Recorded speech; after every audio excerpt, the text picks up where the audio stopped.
कमाने वाली बहू की कहानी। माँ, तू हमारे साथ मुंबई चल। बाबा थे तब बात अलग थी।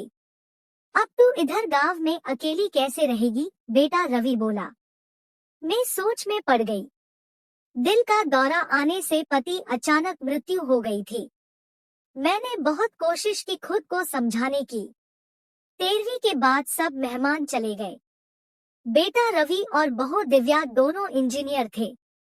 बेटा और बहू के साथ रहने जाना मत, ऐसी मेरी एक सहेली ने कहा था, क्योंकि कमाने वाली बहू को बूढ़ी सास जरा सी भी पसंद नहीं होती।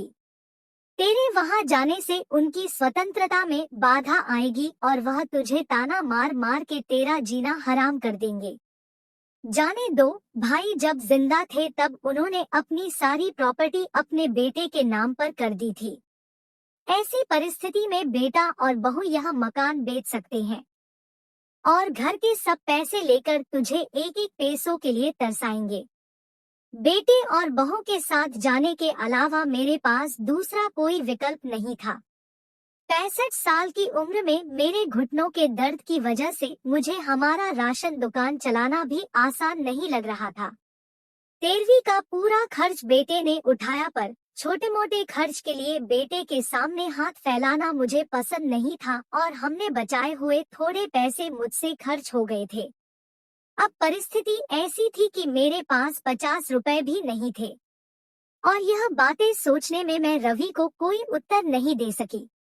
इतने में दिव्या बोली, माँ मुझे बताओ कि कौन सी साड़ी रखनी है। मैं आपकी बैग पैक कर रही हूँ। जब दिव्या ने ऐसा कहा तब मैं उसे कुछ कह नहीं पाई, चुप रहकर उनके साथ मुंबई आई। रवि और दिव्या यह दोनों मेरा बहुत ख्याल रखते थे। हम सब साथ बैठकर खाना खाते थे। उनकी याद नहीं आनी चाहिए, इसलिए दोनों मुझे बहुत खुश रखने का प्रयत्न करते थे। मेरा 7 साल का पोता रेहान तो दादी दादी कहते हुए मेरे पीछे पीछे भागता था। मैंने कौन सी भी चीज मंगाई कि वह मुझे तुरंत लाकर देता था। ये सब देखकर मेरे मन को बहुत शांति मिलती थी। मैं सोचने लगी कि लोग बेवजह ही आजकल के लड़के और लड़कियों को बदनाम करते हैं और कहते हैं कि बूढ़े माँ बाप का सम्मान नहीं करते, उनकी देखभाल नहीं करते। खासकर बहू कमाने वाली होगी तो सास को ठोकरों पर रखेगी। लेकिन मैंने देखा कि ये सारी सिर्फ बातें थी। हर उंगली की तरह हर बहू सेम नहीं होती। आज सबने बाहर घूमने का प्लान बनाया था। हम सब मॉल में गए। उधर घूमते घूमते रवि और दिव्या एक दुकान में कुछ खरीदने के लिए रुके। मैं और रेहान थोड़ा आगे गए। आइसक्रीम की दुकान देखते ही रेहान बोला, दादी मुझे आइसक्रीम खानी है।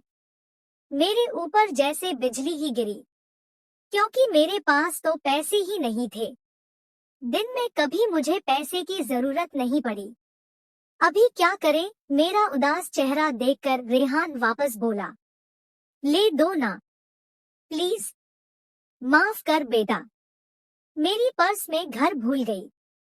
मेरे ऐसे बोलते ही रेहान मेरी तरफ एक अलग नजरों से देखने लगा। उसको लगा कि आइसक्रीम लेनी नहीं है, इसलिए दादी बहाने बना रही है। पर मैं क्या कर सकती थी? मुझे खुद ही शर्म आ रही थी। मैं कैसी दादी हूँ जो अपने पोते को आइसक्रीम भी नहीं लेके दे सकती। हमने बाहर ही खाना खाया। बहू ने मेरे पसंद की काजू मसाले की सब्जी ऑर्डर की थी, पर मुझे वह पसंद नहीं आ रही थी। घर आने के बाद सब ने थोड़ी देर टीवी देखी। रवि सोने गया। रेहान को क्या चाहिए और क्या नहीं वह देखने के लिए दिव्या उसके रूम में गई। मैं भी मेरे रूम में सोने जा रही थी। तभी मुझे रेहान की आवाज सुनाई दी, मम्मी दादी बहुत कंजूस है, तू ऐसा क्यों बोल रहा है? हाँ मम्मी, हम जब मॉल में घूम रहे थे तब मैंने दादी से आइसक्रीम मांगी तो वह कहने लगी कि मेरी पर्स घर पर भूल गई हूँ। यह अच्छा है क्या मम्मी? कंजूस दादी। रेहान क्या है? दादी के बारे में ऐसे बोलने से पहले तुमने सोचा नहीं क्या? तेरी दादी इस वक्त कितनी दुखी है, तू समझ नहीं सकता दादी को कितना दुख है। बेटा, दादी और दादाजी गांव साथ रहते थे, तभी अचानक दादाजी हम सबको हमेशा के लिए छोड़कर चले गए। जिस व्यक्ति के साथ हम 24 घंटे साथ रहते हैं, साथ उठना बैठना खाना पीना हम साथ करते हैं, हम सब अपना सुख दुख बांट लेते हैं, वही व्यक्ति जब अचानक हमको छोड़कर चला जाता है तो कितना दुख होता है, तू अभी नहीं समझ सकता। सोच, अचानक तेरे मम्मी पापा तेरे से बहुत दूर गए, इतने दूर गए कि वह कभी वापस नहीं आए, तब तुझे बुरा नहीं लगेगा क्या? नहीं मम्मी, मैं तुम दोनों के बिना नहीं रह सकता, रेहान बोला। बेटा फिर सोच कि दादाजी बिना तेरी दादी कैसे रहती होगी, ऐसी परिस्थिति में वह अपना पर्स घर भूल गई होगी। तूने उनको कंजूस कहा, उनका प्यार तुझे नहीं दिखा क्या? जब भी तुझे स्कूल से आने में 5 या 10 मिनट भी लेट हो जाता है, तब वह बालकनी में खड़ी रहकर तेरी राह देखती है। उनके घुटने दर्द करते हैं तभी भी। बेटा आज तुम इस दुनिया में किसकी वजह से हो पता है तुम्हें? नहीं मम्मी, तुम्हारे दादा दादी की वजह से। उन्होंने तेरे पापा को जन्म दिया और मुझसे तेरे पापा की शादी कराई, इसलिए तो तुम मेरी दुनिया में आए। आज अगर मैं तुम्हारी दादी का ध्यान नहीं रखूंगी तो कल को तुम भी अपनी पत्नी के साथ मिलकर हमारा भी नहीं रखोगे। बेटा हमारे कर्म ही हमारे आगे आते हैं। बेटा किसी के बारे में अपनी राय बनाने से पहले उस व्यक्ति के दृष्टिकोण से सोचना चाहिए। यह बातें सुनकर मुझे मेरी बहू पर बहुत अभिमान हुआ। उसकी जगह में रहती तो कदापि मैं मेरे लड़के को इतने अच्छे से समझा नहीं पाती। दूसरे दिन सुबह रवि ऑफिस गया और रेहान स्कूल। दिव्या ऑफिस में जाते जाते मेरे हाथ में कुछ पैसे देने लगी। ये क्या है बेटा? मुझे पैसों की क्या जरूरत है? मैं बोली, माँ किसको कब पैसों की जरूरत पड़ जाए कह नहीं सकते। आप मंदिर जाते हो, कभी दान पेटी में डालो, कभी रेहान कोई चीज के लिए जिद की तो आप उसे वह चीज ले देना। पर बेटा, माँ जब यही पैसे रवि ने आपको दिए होते तो आपने मना किया होता क्या? नहीं ना, आपकी बहू भी कमाती है तो आप अपनी बहू से पैसे क्यों नहीं ले सकती? दिव्या का कहना सुन के मेरी आंखों से आंसू आने लगे।